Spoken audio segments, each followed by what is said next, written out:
7 मई गुरुवार की सुबह एक बेहद मनहूस खबर से शुरू हुई थी। खबर थी कि विशाखापट्टनम स्थित एलजी पॉलीमर के एक प्लांट से गैस रिसने से 11 लोगों की मौत हो गई। विशाखापट्टनम हादसे में सड़क पर बदहवास भागते और गिरते लोगों का मंजर अभी आंखों से ओझल नहीं हुआ था कि शुक्रवार की सुबह फिर एक बेहद दुखद खबर लेकर आई। खबर थी कि महाराष्ट्र के औरंगाबाद में एक मालगाड़ी पटरी पर सोते 16 मजदूरों को रौंदते चली गई। लॉकडाउन के बाद मजदूरों की दुर्दशा की ये पहली खबर नहीं थी। दिनों दिन साफ होता जा रहा है कि कोरोना संक्रमण को रोकने के लिए जिस लॉकडाउन का सहारा लिया गया था वह मजदूरों के लिए काल साबित होता जा रहा है।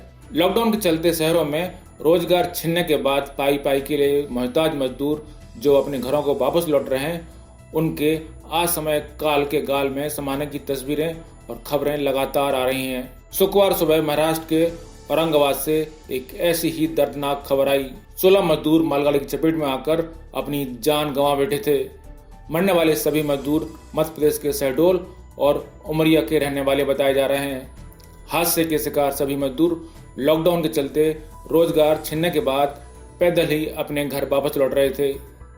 पैदल लौट रहे मजदूर अल सुबह जब थक कर आराम करने के लिए ट्रेन की पटरियों पर लेट गए, तभी मालगाड़ी इनको रौंदते हुए आगे निकल गई। हादसा इतना भीषण था कि मजदूरों के शरीर के परखच्चे 200 मीटर तक उड़ गए, जिसके चलते अब उनकी पहचान भी मुश्किल हो रही है।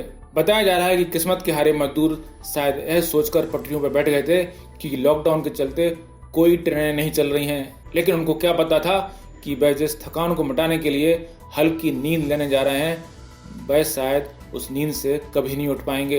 हादसे के चश्मदीद एक मजदूर ने घटना के बारे में बताया कि वह गुरुवार शाम 7 बजे अपने साथियों के साथ पैदल ही गांव जाने के लिए निकले थे।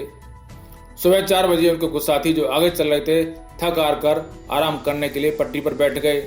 तभी उनको झपकी आ गई और मालगाड़ी उनको रौंदते हुए निकल गई। धीरेन्द्र ने बताया कि लॉकडाउन में रोजगार छिनने के बाद वे मजदूर अपने परिवार को पालने में असमर्थ हो रहे थे, इसलिए साथियों के साथ अपने गांव जाने के लिए निकले थे। इस हादसे के बाद अब मोदी सरकार विपक्ष के निशाने पर भी आ गई है। कांग्रेस एक तरफ निशाना साध रही है तो दूसरी तरफ अब बहुजन समाजवादी पार्टी की सुप्रीमो मायावती ने भी हादसे पर दुख और रोष व्यक्त किया है। उन्होंने कहा है कि लॉकडाउन में फंसे मजदूरों के साथ केंद्र और राज्य की सरकारें अच्छा बर्ताव नहीं कर रही हैं। उन्होंने प्रवासी मजदूरों की हालत पर चिंता जाहिर की है। बताया जा रहा है कि सभी मजदूर शुक्रवार को औरंगाबाद रेलवे स्टेशन से छूटने वाली विशेष ट्रेन में सवार होने के लिए जालना से रात को रवाना हुए थे। ये सभी लोग रेल की पटरियों पर चलते हुए औरंगाबाद पहुंचना चाह रहे थे, लेकिन थकान के कारण ये लोग सुबह 4 बजे के आसपास आराम करने के लिए कुछ देर पटरी पर सुस्ताने बैठ गए और तभी उनकी झपकी लग गई। इसी दौरान पीछे से आते हुए एक इंजन ने सभी मजदूरों को अपनी चपेट में ले लिया, जिससे 16 की मौत हो गई। इस घटना में 2 मजदूर गंभीर रूप से घायल भी हुए हैं। उनका उपचार औरंगाबाद के घाटी मेडिकल अस्पताल में किया जा रहा है।